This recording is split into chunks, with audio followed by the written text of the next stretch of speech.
Hey there, Silver Recaps here. Watch out. The story begins with a girl named Noah. She's been dating guys online for a while, but none of them have ever truly impressed her. One day, while she's at the supermarket, she runs into a guy named Steve. He has a really humorous personality, which Noah finds incredibly charming. The two of them exchange numbers, and not long after, they meet up for a date. During their date, Steve tells her that he's a doctor. Noah opens up as well. She shares that her father has passed away and that she no longer lives with her mom. They talk about a lot of things and begin to get to know each other on a deeper level. Noah finds herself really liking Steve, so after the date, the two of them head back to her place, where they end up getting intimate. The next morning, when Noah wakes up, she takes a picture of Steve while he's still asleep. Then she heads into the bathroom and calls her best friend Molly. She tells her everything. How she went on a date with a guy named Steve and really likes him. She mentions that he's not on any social media and that he seems to be a private, secretive kind of person. Molly finds that super strange and warns Noah to stay away from guys like that.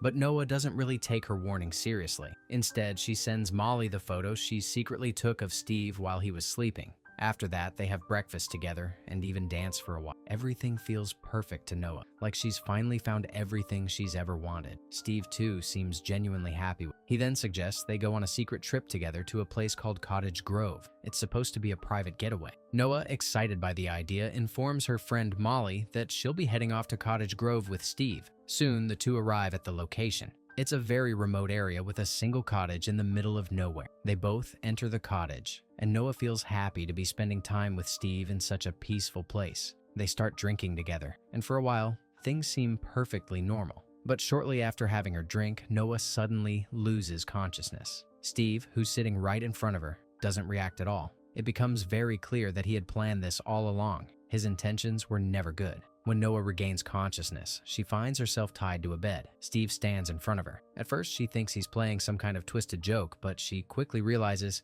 he's dead serious. Steve tells her that he plans to slowly cut apart her body and sell it piece by piece. And until he's done, she'll be kept alive. Steve then leaves the room, and Noah begins screaming. That's when she realizes she's not alone. There are two other girls in the same cottage, trapped just like her. Steve had lured them here the same way he brought Noah. The two other girls begin sharing their stories with Noah, and it becomes painfully clear to her there's no real chance of escape. Steve specifically targets girls like them, ones who are disconnected from their families, so that no one comes looking when they disappear. Meanwhile, Noah's friend Molly keeps trying to call her repeatedly, but Noah doesn't answer, because her phone is now with Steve. To cover up, Steve sends Molly random photos of different locations, pretending everything's fine, and trying to convince her that they're safe. However, Molly starts growing suspicious. The way Steve replies doesn't match Noah's usual texting style. Something feels off. Then Molly takes the photos Steve sent and does a reverse image search on the internet. To her horror, she finds out that all the photos were downloaded from Google. Now, she's certain Noah is in serious danger. The scene then shifts back to Steve. He's shown cutting off a body part from one of the three girls and carefully wrapping it inside a box. That box is then delivered to a mysterious recipient. When the man receives it, we notice that he has a strange symbol on his watch, the devil's sign. He first opens the box to reveal a piece of the girl's clothing, then takes in the scent before moving to the flesh inside. Steve's twisted business is revealed. He supplies meat to people who willingly buy it for consumption. We then return to Noah, who calmly tells Steve that she wants to take a shower. Steve escorts her out of the room and into another space. But the moment she sees a chance, Noah tries to escape from there, but Steve catches her. Escaping from that place isn't easy at all. And now, Steve gets angry. He knocks Noah unconscious and then performs surgery on her, cutting out a piece of her hip. This is her punishment. Noah is in unbearable pain. Afterwards, Steve takes her back to her room, where there's already a magazine lying around. Inside the magazine, there's a note written by another girl that says, "If you're reading this, it means Steve brought you here too. If he likes you, you can use that to your advantage and try to escape." Meanwhile, we see Noah's friend Molly still searching for her. She ends up going to the same bar where Noah had first met Steve. She carries the photo of Steve with her, and the bartender, who also happens to be Molly's friend, recognizes him immediately. He tells Molly Steve's address, saying that Steve had paid with his card the last time he was there. Molly goes to Steve's house, but before going inside, she tells the bartender, "If I don't come back,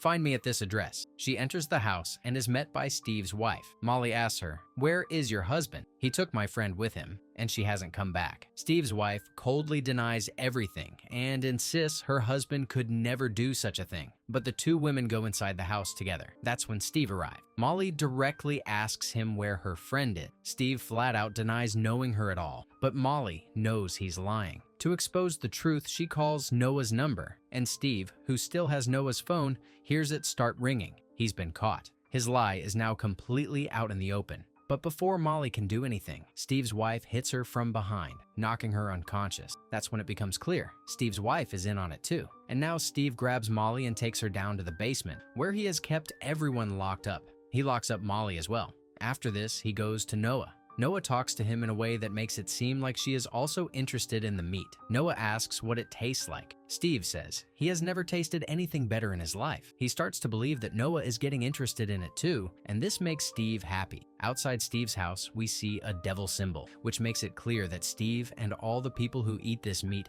are followers of some satanic cult. At night, we see the dinner table, where Steve spends time with Noah and asks her to eat the meat as well. Although Noah doesn't want to, she wants to win Steve's trust. That's why she eats the meat. Seeing this, Steve becomes very happy. He feels like he has added another member to his team. Steve tells Noah that he has been doing this since he was 17. In the beginning, he didn't tell many people, but slowly he started finding people who were very interested in human meat. These people are very rich and extremely wealthy. That's why I work for them, and in return, I get paid a lot of money. After this, Noah goes to her room where she starts vomiting into the toilet because she never wanted to eat something like that. Steve is shown knocking Molly unconscious and then removing a piece of flesh from her body so he can send it to his clients. The next evening, Steve goes to Noah again. He gives her a dress and tells her to get ready so they can have dinner together. Once again, they sit down for dinner, and even though she doesn't want to, Noah eats the food. Afterward, Steve shows her a small cabin in the back where various belongings of different girls are kept. Steve explains that whenever he sends a girl's flesh to his clients, he also sends their personal belongings so the clients can feel connected to them. Noah asks, "Why isn't any of my stuff here?" Steve replies,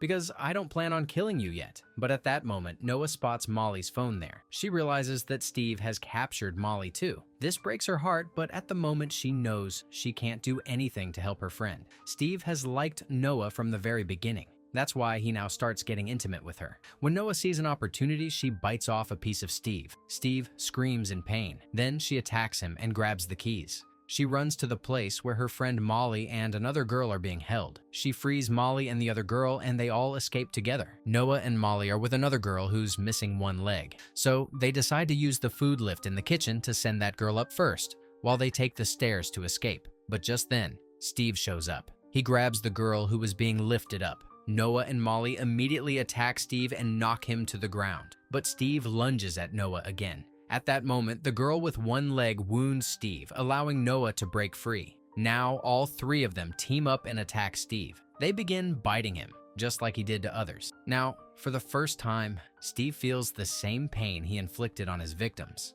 Outside, we see that the bartender has also arrived, just like Molly told him. She had said, "If I don't come back, come find me at this address." Meanwhile, Noah, Molly, and the girl with them finally make it out of the house, but Steve follows them. He's armed with a gun. To escape, all three of them hide behind trees. Steve is desperately looking for Noah, blaming her for everything that has happened. As he searches for her, Molly sneaks up from behind and attacks him. Then, once again, the three girls gang up on Steve. Noah grabs his gun during the struggle and shoots him with his own weapon, killing him. Now, all three girls are safe because Steve is finally dead. Noah goes back inside to retrieve her phone. Outside the house, we see Steve's wife. She finds his dead body and tells one of the workers, "Put it in the freezer," revealing that she was involved in the same business as Steve. She then approaches Noah and tells her, "Steve kept me locked up too.